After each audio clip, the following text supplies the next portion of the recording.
Indeed, the Chinese language is very similar to your language, I think, in many ways.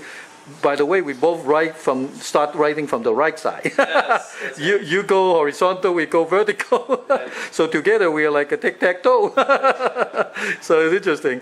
Now that alone tells you the ancient, maybe now that's my own theory. Could that be our language of more right brain, maybe? So maybe that's how it started on the right, you It's know? an interesting theory. Yeah, It's not yeah, that way, but yeah. it's interesting. But to conclude in answering your question, Yes.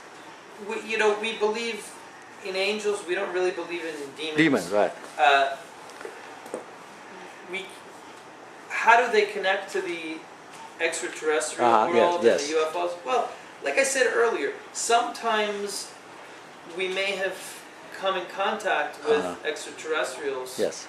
and think they're demons Yeah. or think they're angels. Right.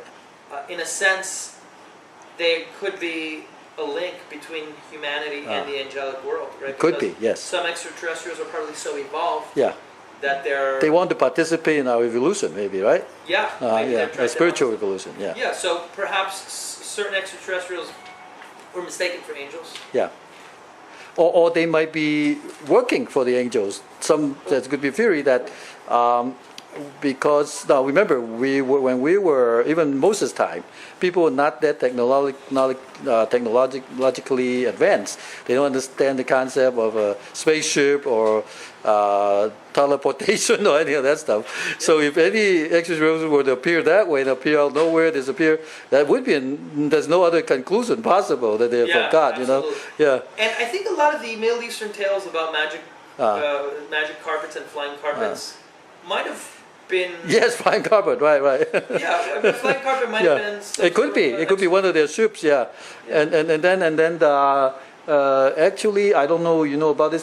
They say that in the one of the translations for the Elijah or Elisha episode, where he was taken to heaven by the chariots of God, is some translation actually say a fiery disc. Is that possible? Or you have to look into that to find out. Have to actually look Yeah. inside, but- Or Ezekiel and the wheel. That's a famous one. Yeah. Yeah. Those kind of things people quote all the time.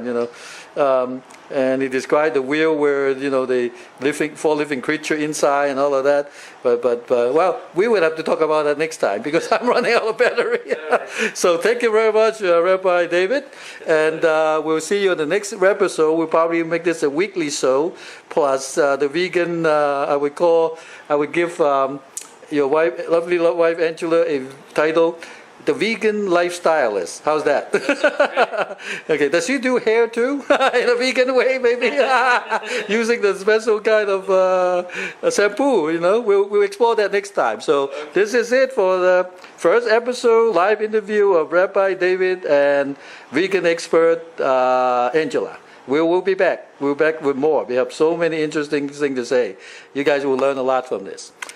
Thank you for viewing, and we'll see you next time. Say something in Hebrew I guess it's salam, right? Shalom. Yes. Okay, we'll say amen, namaste, both the Christian and the Christian folks and also the Eastern folks, namaste. And we got all you guys covered up there.